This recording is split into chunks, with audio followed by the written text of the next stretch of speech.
नमस्कार दोस्तों, Buddha YouTube channel में आप सभी का स्वागत है। दोस्तों, हम इस चैनल पर ऐसी कहानियाँ लाते रहते हैं जिससे सीखकर आप अपने जीवन में अमूल चूल बदलाव ला सकते हो और अपने जीवन को सफल बना सकते हो और बहुत कुछ सीख सकते हो।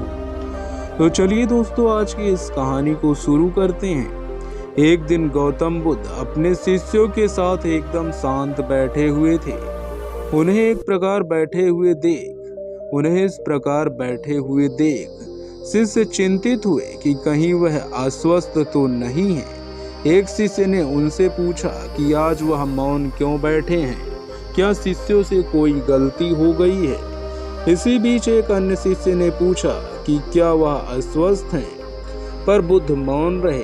तभी कुछ दूर खड़ा व्यक्ति जोर से चिल्लाया, आज मुझे सभा में बैठने की अनुमति क्यों नहीं दी गई है। बुद्ध आंखें बंद करके ध्यान मग्न हो गए।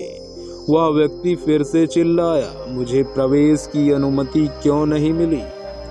इस बीच उस उदार शिष्य ने उसका पक्ष लेते हुए कहा कि उसे सभा में आने की अनुमति प्रदान की जाए। बुद्ध ने आंखें खोली और बोले, नहीं, वह अछूत है, उसे आज्ञा नहीं दी जा सकती। यह सुनकर शिष्यों को बड़ा आश्चर्य हुआ। बुद्ध उनके मन का भाव समझ गए और बोले, हाँ, वह अछूत है। इस पर कुछ शिष्य बोले, हमारे आश्रम में जात पात का कोई भेदभाव नहीं है, फिर वह अछूत कैसे हो गया। तब बुद्ध ने समझाया, आज वह क्रोधित होकर आया है। क्रोध से जीवन की एकाग्रता भंग होती है। क्रोधी व्यक्ति प्रायः मानसिक हिंसा कर बैठता है। इसीलिए जब तक वह क्रोध में रहता है तब तक अछूत होता है। इसीलिए उसे कुछ समय एकांत में खड़े रहना चाहिए। क्रोधित शिष्य भी बुद्ध की बातें सुन रहा था। पश्चाताप की अग्नि में तपकर वह समझ चुका था कि अहिंसा ही मनुष्य का महान कर्तव्य, वह परम धर्म है।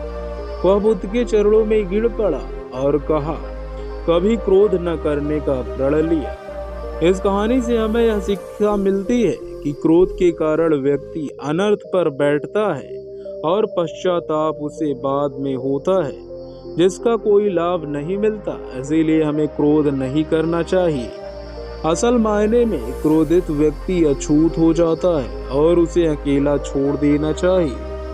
क्रोध करने से तन, मन और धन तीनों की हानि होती है। क्रोध से ज्यादा हानिकारक कोई और वस्तु नहीं होती। तो दोस्तों, इस कहानी से आपने क्या सीखा, कमेंट बॉक्स में कमेंट करके बताएं और हमारे इस चैनल को सब्सक्राइब कर लें। मिलते हैं अगली कहानी में। धन्यवाद आप सबके प्यार और सपोर्ट के लिए।